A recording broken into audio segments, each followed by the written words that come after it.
Halo dan selamat datang kembali di sesi bedah materi kita. Senang sekali rasanya bisa kembali menemani Anda. Ya, Anda yang saya tahu selalu menyempatkan waktu di tengah kesibukan karena selalu haus akan wawasan baru dan selalu mencari sudut pandang yang berani menantang pemikiran konvensional kita. Betul sekali. Dan materi yang akan kita kupas hari ini benar-benar menjanjikan hal itu. Benar. Oke, mari kita bedah ini. Kita punya satu sumber daya yang luar biasa. Di permukaan, ini terlihat seperti pidato politik biasa. Tapi sebenarnya ini adalah cetak biru masterclass tentang bagaimana filosofi kuno, efisiensi birokrasi radikal, dan ketahanan nasional saling terhubung. Transkrip yang kita miliki ini memang sangat kaya akan gagasan. Yang sangat menarik di sini adalah bagaimana pembicara menggabungkan identitas budaya dengan efisiensi anggaran yang sangat teknis. Sangat teknis dan mengejutkan jujur aja. Ya, teks ini merupakan transkrip sambutan dari seorang tokoh pimpinan daerah di Jawa Barat. Disampaikan dalam sebuah acara buka puasa bersama dengan pimpinan Komisi 2 DPR RI. Acara yang biasanya cuma penuh dengan basa-basi protokoler ya? Tepat. Umumnya acara seperti itu sangat formal. Namun, apa yang disampaikan di sini secara langsung menantang asumsi umum kita tentang tata kelola pemerintahan. Beliau mempertanyakan hal-hal yang selama ini dianggap lumrah. Mulai dari mengapa pegawai negeri tidak harus berada di kantor setiap hari, hingga merumuskan teori makro tentang mengapa keragaman lokal adalah sistem pertahanan terbaik sebuah negara. Untuk bisa benar-benar memahami arah pemikirannya, kita harus bedah dulu latar belakang si pembicaranya. Karena narasi yang dibangun di sini mematahkan banyak stereotip.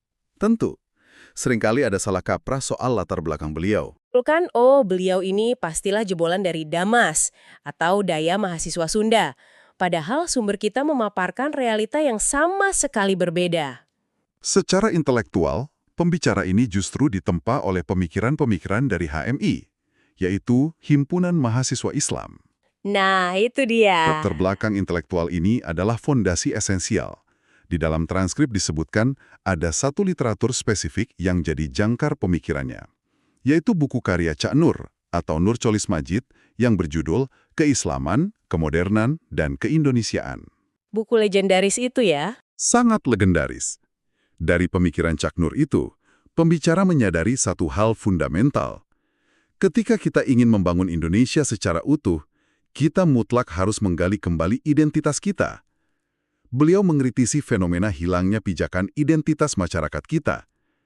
Teks ini memberikan contoh sederhana, tapi menorok, yakni tentang pakaian formal. Oh, soal jas dan dasi itu. Betul. Kita mendefinisikan pakaian resmi dengan setelan jas dan dasi, padahal berdasi itu jelas-jelas akar identitas peradaban Eropa, bukan identitas bangsa kita. Berangkat dari kegelisahan ini, beliau mencoba menerjemahkan visi besar Cak Nur ke dalam bahasa kultural yang sangat beliau kuasai, yaitu Kesundaan. Tapi kan membawa narasi Kesundaan atau kearifan lokal kuno ke ranah publik itu sering memicu polarisasi. Ada kecenderungan sebagian masyarakat langsung menuduh kalau menggali filosofi masa lalu itu mengarah pada kemusyrikan atau terjebak dalam klinik yang nggak relevan. Nah, itu adalah salah kaprah terbesar yang coba diluruskan secara elegan dalam materi ini. Istilah filosofis kuno sering disalahpahami. Misalnya, konsep mencapai insan kamil, manusia yang sempurna, atau istilah manunggaling kaula Gusti. Istilah yang cukup sensitif bagi sebagian kalangan. Iya, karena terdengar seolah menyamakan manusia dengan Tuhan. Padahal, pembicara dalam teks ini merumuskannya sebagai sebuah ilmu kenegaraan yang berbasis ekologi. Beliau menjelaskan konsep yang disebut papat kalimah pancer. 4 unsur alam semesta kan? Betul. Tanah, air, udara, dan hawa panas atau matahari. Inti argumennya adalah manusia hanya bisa mencapai kesempurnaan saat bersenyawa dengan alam semesta, tempat ia berpijak. Ini murni cara pandang ekologis yang sangat mendalam, bukan sekedar mistisisme kosong. Nah, disinilah bagian yang sangat menarik. Mari kita lihat bagaimana filosofi yang terdengar konseptual ini tiba-tiba ditarik ke dalam ranah arsitektur pemerintahan. Ini transisi pemikiran yang brilian. Beliau mengutip pepatah Sunda kuno Ciri Sabumi Carasa Desa, yang mengajarkan kalau tiap wilayah punya karakteristik alamnya sendiri. Alih-alih cuma jadi renungan, filosofi ini dipakai untuk mengkritik desain bangunan pemerintah yang seragam. Pendekatan arsitektural ini memperlihatkan pemahaman tata kelola yang sangat teknis. Beliau mengkritik kebiasaan pemerintah membangun gedung dengan bentuk yang sama persis di mana-mana. Jendelanya dibuat mati, ditutup rapat, dan mengandalkan AC total. Mengabaikan konsep alam lokal tadi. Persis. Jika kita menerapkan papat kalimah pancer, kita harus menyesuaikan bangunan dengan udara lokal. Desain fisik di Bandung yang dingin mutlak harus berbeda dengan desain gedung di Cirebon yang berhadapan langsung dengan cuaca panas pantai utara. Kalau dipikir-pikir, memaksakan desain kotak kaca tertutup di wilayah pegunungan yang sejuk itu justru melawan alam. Tapi seberapa besar sih dampak membedakan letak jendela ini terhadap jalannya pemerintahan? Dampaknya bermuara pada penghematan kas negara yang luar biasa masif. Inilah poin di mana filosofi budaya bertemu dengan neraca keuangan. Oh, penghematan listrik. Benar, menyesuaikan sirkulasi udara dan cahaya alami berarti mengurangi ketergantungan pada AC dan lampu. Pegawai bisa mematikan AC di siang hari. Jadi, mengatur letak jendela berdasarkan kearifan lokal adalah fondasi dari efisiensi anggaran rutin. Tagihan listrik turun, ruang fiskal untuk program kerakyatan jadi lebih besar. Transformasi menuju efisiensi radikal ini ternyata nggak berhenti di tata letak jendela saja. Transkrip ini juga membawa kita melihat bagaimana beliau membongkar mitos besar birokrasi. Salah satunya soal tolak ukur produktivitas melalui kehadiran fisik. Ya, kebijakan work from home atau WFH. Disebutkan pembicara ini pendukung kuat WFH di pemerintahan Jawa Barat. Padahal biasanya pemerintah paling kaku soal presensi. Kalkulasi beliau sangat matematis. Birokrasi konvensional mengasumsikan pegawai yang di kantor otomatis sedang bekerja. Tapi pembicara melakukan perhitungan sebaliknya. Setiap pegawai yang datang ke kantor itu mengonsumsi listrik, air, internet, dan bahan bakar. Beban operasional harian membengkak. Belum lagi realita ironisnya, kehadiran fisik tidak berbanding lurus dengan hasil kerja. Kadang pegawai yang hadir cuma bersosialisasi dan malah mengganggu konsentrasi rekannya. Dengan WFH, instansi memangkas biaya pemeliharaan secara drastis dan mengubah paradigma dari siapa yang datang paling pagi menjadi siapa yang menyelesaikan target. Perubahan paradigma ini sejalan dengan gebrakan lain. Ada satu konsep yang digugat habis-habisan, yaitu doktrin serapan anggaran. Ini krusial sekali. Sebagai warga biasa, kita kan sering dijejali berita yang memuji instansi karena serapan anggarannya 90% sekian. Seolah uang negara yang habis itu selalu identik dengan keberhasilan pembangunan. Jika kita hubungkan ini dengan gambaran besarnya, pemerintah tidak boleh mewariskan hutang, melainkan harus berinvestasi untuk jangka panjang. Doktrin serapan anggaran ini dikritik sangat tajam. Apalagi kalau serapannya cuma untuk hal administratif. Betul. Menyerap anggaran secara paksa dalam bentuk rapat di hotel, perjalanan dinas luar kota, dan diskusi tanpa henti adalah kesalahan tata kelola yang fatal. Beliau melihat ironi di mana birokrat sibuk menghabiskan triliunan demi grafik serapan, sementara masalah kemiskinan dan pendidikan dasar yang rusak tidak kunjung selesai. Kebijakan publik harusnya diukur dari dampaknya ke rakyat. Bukan sekedar kemampuan menghabiskan uang kas di akhir tahun. Ngomong-ngomong soal prioritas kesejahteraan rakyat, ada kisah manuver kebijakan yang paling tidak biasa di sini. Soal fasilitas kesehatan dan BPJS. Iya, ini contoh ekstrim yang sangat menarik. Diceritakan pemerintah Jawa Barat saat itu dihadapkan pada warisan tunggakan BPJS sebesar 350 miliar rupiah. Dari total hutang itu, yang baru dibayar cuma sekitar 50 miliar. Reaksi standar pemerintah manapun pasti panik dan potong anggaran di sana-sini demi melunasi sisa yang 290 miliar itu. Reaksi birokrasi pada umumnya memang begitu. Tapi langkah yang diambil pembicara justru sebaliknya. Beliau malah menunda sisa pembayarannya. Keputusan strategis untuk menunda sisa pembayaran ini bukan berarti uangnya dipakai untuk proyek infrastruktur kosmetik. Dana tersebut dialokasikan untuk tujuan yang jauh lebih mendesak. Yaitu menggratiskan biaya rumah sakit. Tepat. Menggratiskan biaya perawatan di rumah sakit kelas 3 untuk seluruh rakyat Jawa Barat. Baik yang kaya maupun miskin. Selama mau di kelas 3, pemerintah yang tanggung. Dan mekanisme eksekusinya yang sangat krusial. Pemerintah membayar langsung kepada pihak rumah sakit. Memotong jalur perantara sama sekali. Pasti banyak yang tanya, kenapa pilih transfer APBD langsung ke rekening rumah sakit ketimbang lewat asuransi sosial yang sudah baku? Analisis rasionalnya apa? Analisisnya berakar pada struktur biaya institusi besar. Kalau negara bayar lewat badan penyelenggara asuransi, dananya tidak 100% turun jadi biaya obat atau honor dokter. Ada biaya operasional asuransi itu sendiri. Pasti. Sebagian dana tersedot mensubsidi gaji direktur, tunjangan komisaris, pemeliharaan kantor, dan operasional harian lembaga tersebut. Di tengah krisis fiskal, ini inefisiensi. Dengan membayar tagihan langsung ke pihak rumah sakit, pemerintah memastikan setiap rupiah uang rakyat murni digunakan membiayai warga yang sakit. Bentuk radikal efisiensi anggaran demi keselamatan nyawa. Sangat masuk akal. Nah, pendekatan efisiensi lokal ini ternyata ditarik juga ke skala global lewat studi kasus dari Iran. Dan untuk Anda yang mendengarkan, mari kita pastikan kita menganalisis ini murni dari perspektif tata kelola dan ketahanan negara ya, tanpa tendensi politik internasional manapun. Perspektif objektif itu sangat penting. Iran diangkat sebagai representasi negara yang bertahan di tengah embargo internasional yang sangat ketat selama puluhan tahun. Bertahan dengan anggaran yang relatif kecil. Ya, APBN mereka berada di kisaran 1.000 triliun rupiah untuk mengelola 92 juta penduduk. Rahasia pertahanan mereka bukan pada kekuatan uang, tapi kemana uang itu diinvestasikan. Pendidikan sains terapan. Fakta spesifiknya, mereka mendorong 10% populasi usia sekolahnya untuk menempuh pendidikan di bidang STEM, sains, matematika, fisika, kedokteran, dan engineering. Sangat besar proporsinya, apalagi kalau dibandingkan dengan anggaran militer mereka dalam teks ini. Anggaran pertahanan mereka disebutkan hanya sekitar 132 triliun rupiah, terdengar minim mengingat ancaman yang mereka hadapi. Disitulah letak efisiensinya. Fokus anggaran dicurahkan untuk SDM riset dan teknologi. Jadi mereka tidak perlu habis ribuan triliun untuk impor senjata.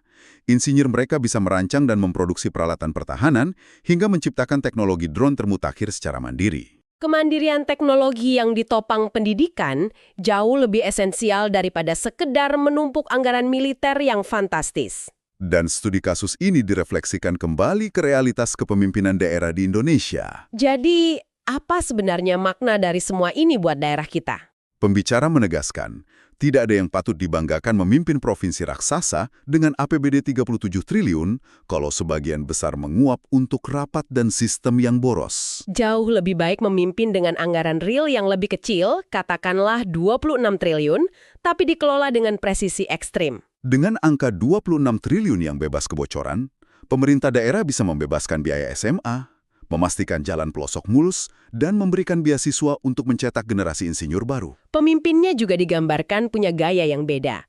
Gubernurnya tidak pernah rapat di ruangan ber-AC. Sebuah perumpamaan untuk pemimpin yang efektif? Pemimpin yang mau turun ke lapangan, menyusuri sawah untuk perbaiki irigasi, atau menyusuri jalanan kota. Ada contoh konkret saat seorang pengemudi ojol di Bekasi kecelakaan dengan tagihan medis 50 juta, keluarga yang berduka nggak pusing karena Pemprov proaktif membayari asuransinya. Bukti negara hadir tanpa dihalangi tembok birokrasi. Keren banget. Dari urusan kebijakan publik ini, transkrip membawa kita menyelam ke dimensi sosiologis. Seruan tentang perlunya revolusi mental kultural, pembicara menyoroti penggunaan kata ganti abdi dalam pergaulan masyarakat Jawa Barat dan ingin meruntuhkan mindset feodal di dalamnya. Pergeseran linguistik yang implikasinya sangat dalam. Kata abdi berarti hamba atau pelayan. Menggunakan kata ini memosisikan pembicara sebagai masyarakat kelas bawah yang merendah di hadapan kaum menak atau bangsalan. Mentalitas hierarkis. Selama ini dibiarkan, masyarakat kesulitan membangun kemandirian karena merasa inferior. Solusinya provokatif, mendorong pekerja menggunakan kata aing. Tapi bagi telinga modern, apalagi yang bukan penutur asli, kata aing itu sering diidentikan dengan diksi kasar dan arogan kan? Teks ini membedah distorsi pemahaman tersebut. Secara historis, tatanan masyarakat Sunda itu sangat egaliter, bersorak sosialis yang kuat. Feodalisme kaku itu bukan nilai original mereka. Bukti sejarahnya seperti apa? Kita hampir tidak pernah menemukan catatan Raja Sunda, semacam Prabu Siliwangi yang membangun istana megah berkubah emas sebagai simbol jarak dengan rakyatnya. Sampai sekarang tidak ada garis keturunan yang menuntut penghormatan feodal absolut. Nilai sebenarnya justru ada pada falsafahnya ya. Silih asah, silih asih, silih asuh. Betul? Tanggung jawab komunal untuk saling mencerdaskan, menyayangi, dan merawat. Dalam konteks kultural setara inilah, kata aing lahir sebagai simbol kebanggaan kelas sosial atau proletar. Kalau semangat kebersamaan dan kesetaraan lokal ini sebegitu kuatnya, bagaimana pandangan transkrip ini soal konsep desentralisasi? Otonomi daerah kan biasanya diskusinya cuma muter soal bagi hasil tambang atau DAU dari pusat ke daerah. Nah, ini memunculkan satu pertanyaan penting. Apakah makna desentralisasi cuma pelimpahan wewenang administratif dan bagi uang? Pembicara menolak pendangkalan makna itu. Jadi desentralisasi adalah ruang kemandirian hidup manusia. Tepat. Desentralisasi adalah kebebasan struktural di setiap pelosok untuk mengelola kemandiriannya agar selaras secara ekologis dan kultural. Otonomi memberi kesempatan membangun ketangguhan unik tanpa dipaksa meniru ibu kota. Logikanya, kalau tiap wilayah bebas mengelola potensinya yang unik, kita punya ribuan titik ketangguhan yang beragam, menjadi satu benteng nasional. Transkrip ini menyajikan narasi krisis tahun 98 sebagai buktinya. Masa reformasi yang sangat krusial. Kita tahu betapa suramnya masa itu. Jakarta lumpuh, perbankan hancur, perusahaan bertumbangan, Indonesia seolah menghitung hari menuju kebangkrutan. Tapi apa yang dicatat sumber kita soal situasi di daerah? Realita di luar Jakarta menyajikan anomali sejarah yang sering terpinggirkan. Saat makroekonomi ibu kota hancur, mayoritas daerah agraris justru mengalami surplus kesejahteraan. Karena mereka tidak bergantung pada IHSG atau utang luar negeri. Persis, roda ekonomi yang digerakkan perkebunan karet mendadak kaya karena nilai tukar ekspor. Dataran tinggi panen kopi, pesisir konsisten produksi kopra, lumbung padi terus produksi beras. Struktur ekonomi berbasis komoditas real, krisis moneter seolah tidak pernah sampai ke daerah-daerah tersebut. Kesimpulannya, bukan perbankan yang menyelamatkan negara dari kehancuran total di tahun 98, melainkan ketahanan ekonomi organik yang beragam dan mandiri di berbagai pelosok. Narasi krisis moneter ini jadi semacam peringatan keras soal bahaya laten kebijakan penyeragaman. Fakta sejarah itu jadi dasar argumentasi logisnya. Upaya menyeragamkan sesuatu di Indonesia, entah itu pemaksaan penanaman satu jenis tanaman pangan, keseragaman produk, hingga desain bangunan tadi, adalah ancaman nyata bagi kedaulatan. Karena negara kita ini dikaruniai spektrum keragaman yang tak terhingga. Topografi, komoditas, kearifan lokal, pengobatan tradisional, sifat alamiah heterogen ini yang secara historis membuat bangsa kita tidak pernah bisa dipetakan atau ditaklukkan sepenuhnya oleh Belanda. Kita tidak bisa dikelola dengan logika pemerintahan daratan Eropa yang homogen. Sangat tidak bisa. Ketika pusat pemerintahan di Jakarta disfungsi parah, dampaknya tidak melumpuhkan seluruh peradaban, karena tiap provinsi punya mesin ketahanan sendiri. Heterogenitas bukan masalah yang harus disamaratakan, melainkan satu-satunya formula pertahanan paling absolut bangsa ini. Sungguh sebuah penjelajahan intelektual yang sangat padat dan membuka begitu banyak perspektif baru. Mari kita rantum sejenak apa yang telah kita telusuri bersama hari ini. Kita mulai dari filosofi tata letak jendela bangunan berdasarkan papat kalima pancar, lalu ke revolusi WFH pemerintahan yang radikal. Kita juga melihat keberanian memotong jalur birokrasi kesehatan demi keselamatan warga. Mempelajari efisiensi dari ketahanan Iran, hingga bagaimana kekuatan secangkir kopi dan karet di daerah menyelamatkan negara saat krisis. Ini semua adalah tentang cetak biru kepemimpinan yang berakar kuat pada identitas lokal namun berpikir sangat maju. Terima kasih banyak kepada Anda yang sudah ikut menyelam dalam pembedahan materi kali ini. Harapan kami eksplorasi ini memberikan lensa baru bagi Anda dalam melihat dinamika di sekitar kita. Tetaplah menjadi pembelajar yang kritis, jangan ragu menguji kebiasaan lama, dan sampai jumpa di sesi eksplorasi wawasan kita selanjutnya. Dan sebelum Anda kembali pada kesibukan Anda, melihat bagaimana pembicara membedah efisiensi dengan menghubungkan kearifan alam dan penghematan birokrasi, ini membuat kita berpikir tentang kehidupan kita sendiri. Seberapa banyak sistem atau birokrasi dalam rutinitas pekerjaan dan kehidupan pribadi Anda yang sebenarnya hanya menghabiskan energi tanpa memberikan hasil yang nyata? Jika Anda harus memangkas proses, seperti pemerintah daerah ini memangkas anggaran AC dan birokrasi BPJS, jendela mana di hidup Anda yang harus mulai Anda buka untuk membiarkan udara segar masuk?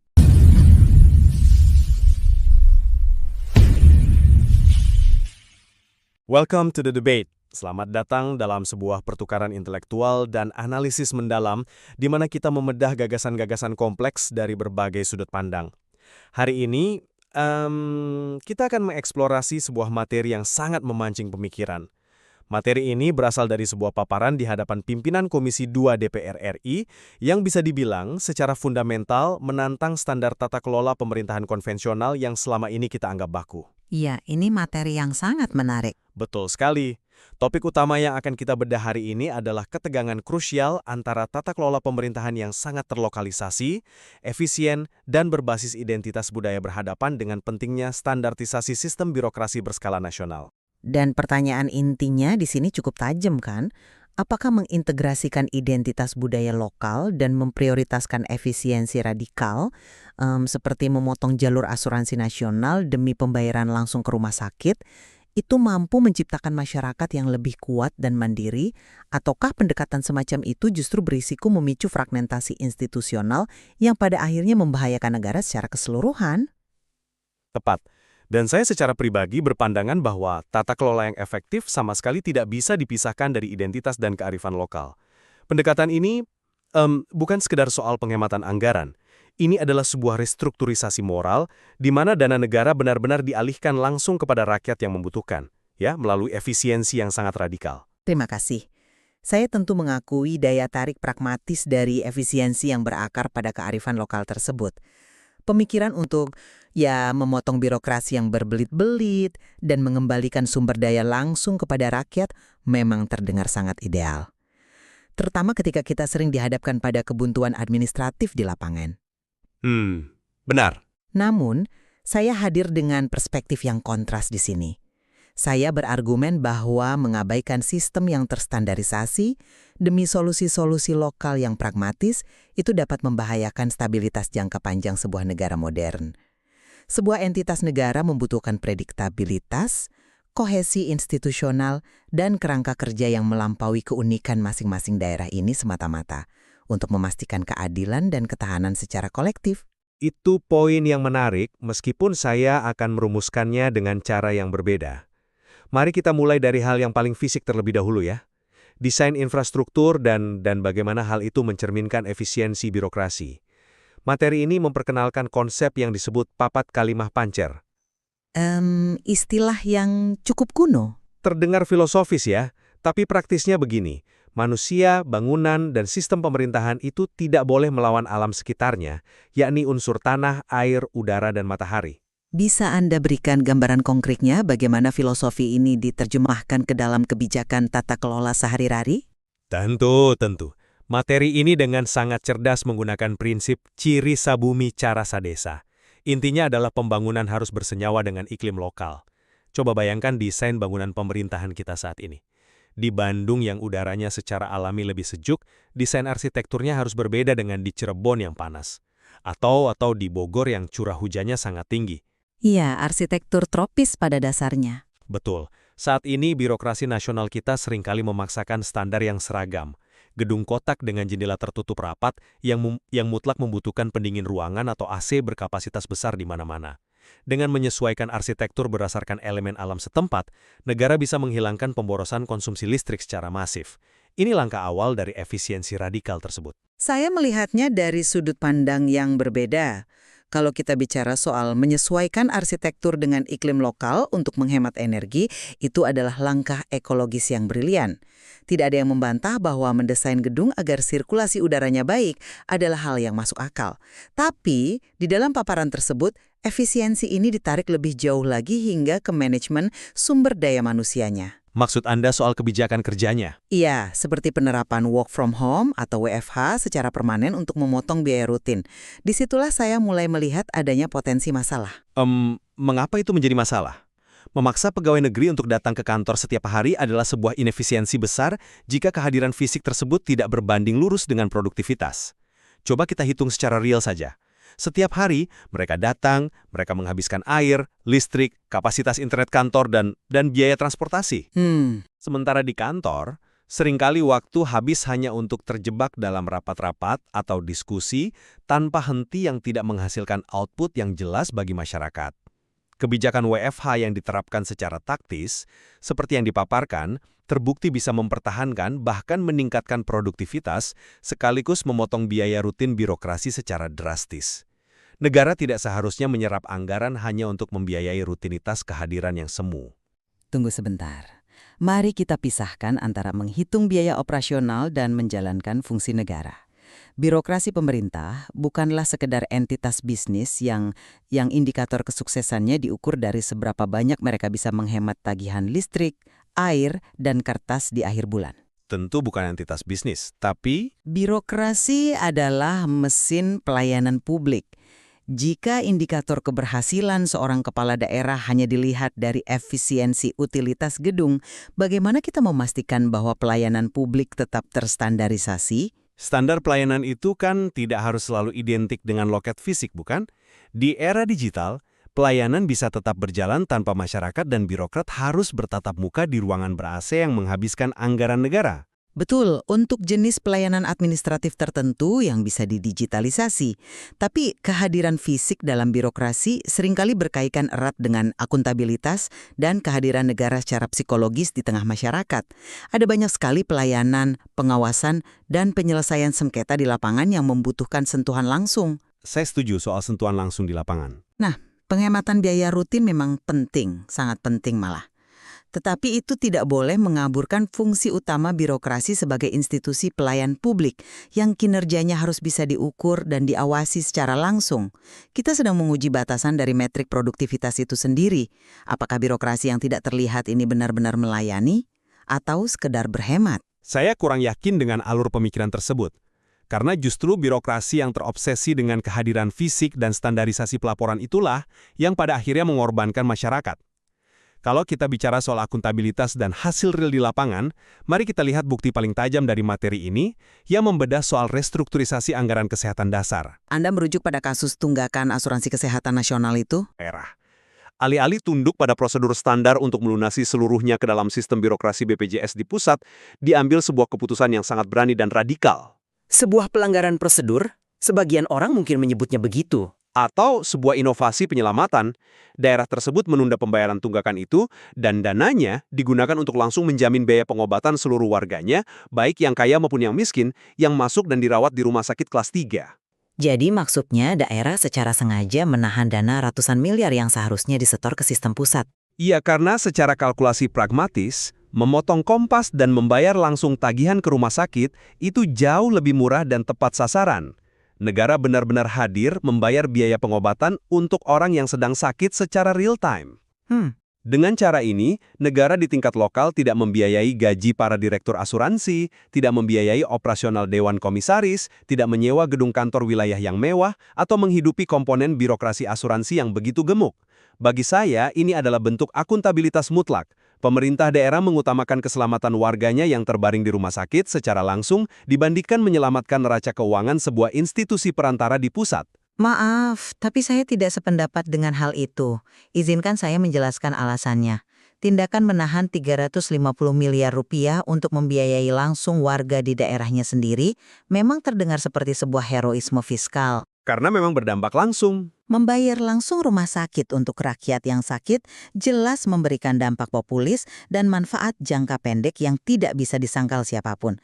Tapi kita harus benar-benar memahami bagaimana arsitektur ketahanan kesehatan skala nasional beroperasi.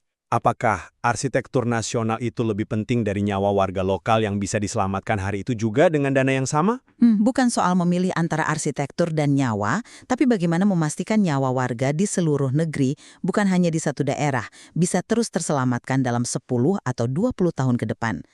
Sistem seperti BPJS dibangun di atas satu prinsip fundamental, yaitu gotong royong nasional dan subsidi silang.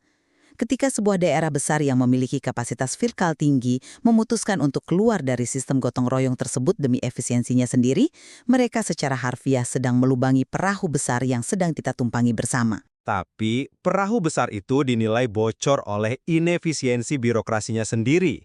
Kalau perahunya bocor, kita perbaiki sistem manajemennya. Bukan malah setiap penumpang membawa pelampungnya sendiri-sendiri dan melompat ke air.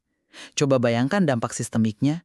Jika semua kepala daerah mengambil langkah pragmatis yang sama, menolak membayar premi asuransi ke pusat karena merasa bisa mengelola dananya sendiri secara lebih murah di daerah, apa yang terjadi? Sistem asuransi kesehatan nasional akan runtuh. Anda berasumsi semua daerah akan kolaps. Daerah yang kaya dengan pendapatan asli daerah yang besar mungkin akan bertahan dan warganya terlayani dengan baik. Tetapi daerah-daerah yang miskin, yang kapasitas fiskalnya kecil dan bergantung pada subsidi silang dari daerah kaya, akan kolaps seketika. Birokrasi asuransi nasional itu adalah instrumen redistribusi resiko. Menghancurkannya demi efisiensi jangka pendek di satu wilayah adalah ancaman langsung bagi keadilan sosial berskala nasional. Saya mengerti mengapa Anda berpandangan demikian. Namun izinkan saya memberikan perspektif yang berbeda dengan menarik esensi dari kata kemandirian itu sendiri. Kekhawatiran Anda bertumpu pada ketakutan bahwa tanpa sistem terpusat, semuanya akan runtuh. Tapi, sejarah dan data dari materi ini menunjukkan sebaliknya. Sistem nasional yang rapuh tidak bisa diselamatkan dengan terus menyuntikkan dana ke dalam birokrasi yang inefisien. Materi ini memberikan analogi yang sangat kuat mengenai kedaulatan melalui perbandingan dengan negara Iran dan krisis ekonomi yang kita alami di tahun 1999. Menggunakan Iran sebagai model tata kelola desentralisasi, itu perbandingan yang sangat berani. Justru disitulah letak wawasannya. Perhatikan Iran. Sebuah negara yang dijatuhi embargo internasional selama puluhan tahun, terisolasi dari sistem global. Namun mereka mampu bertahan. Mengapa? Karena efisiensi ekstrim dan fokus pada kemandirian.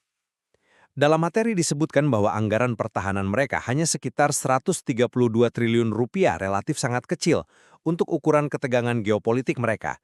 Namun mereka mampu memproduksi drone mutakhir dan hulu ledak sendiri.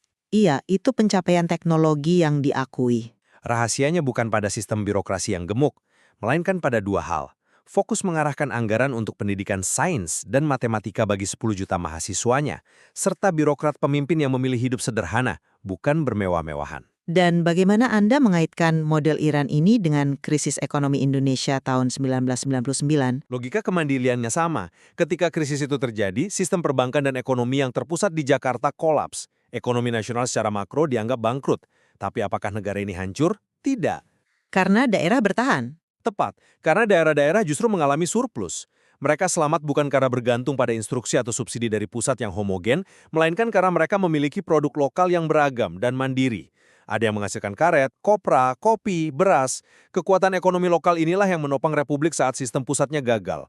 Penyeragaman kebijakan dan sentralisasi sumber daya justru merupakan titik buta yang menjadi ancaman terbesar bagi ketahanan sebuah negara. Itu argumen yang menarik. Tetapi, pernahkah Anda mempertimbangkan paradoks struktural yang sangat besar di balik perbandingan tersebut? Mari kita bedah secara kritis. Anda memuji keragaman Nusantara dan desentralisasi sebagai penyelamat di tahun 1999. Saya sepenuhnya setuju dengan fakta itu. Keragaman komoditas lokal memang memberikan bantalan ekonomi yang luar biasa. Namun, dalam tarikan napas yang sama, Anda menggunakan Iran sebagai model kemandirian. Karena keduanya membuktikan bahwa ketahanan lahir dari optimalisasi sumber daya yang ada secara efisien tanpa bergantung pada sistem luar yang rentan. Benar, tapi konteks lahirnya efisiensi tersebut bertolak belakang 180 derajat. Efisiensi di Iran lahir dari tekanan isolasi internasional absolut dan yang paling penting dikendalikan oleh sebuah sistem komando yang sangat sentralistik, homogen, dan ideologis dari atas ke bawah. Mereka efisien karena negara mengontrol seluruh sektor strategis tanpa memberikan ruang sedikitpun untuk otonomi daerah apalagi keragaman lokal seperti di Indonesia. Jadi, menggunakan Iran untuk menjustifikasi otonomi radikal dan desentralisasi daerah di Indonesia adalah lompatan logika yang bermasalah. Tentu sistem politiknya berbeda, tetapi substansi tentang bagaimana anggaran negara difokuskan pada ilmu pengetahuan daripada birokrasi tetap relevan. Saya tidak membantah soal pentingnya sains, tapi soal sistemnya, kita harus ingat, kemandirian lokal di Nusantara pada krisis-krisis itu berhasil menyelamatkan negara karena daerah-daerah ini, meski punya komoditas berbeda, masih berada dalam satu ekosistem pasar dan identitas nasional yang saling melengkapi.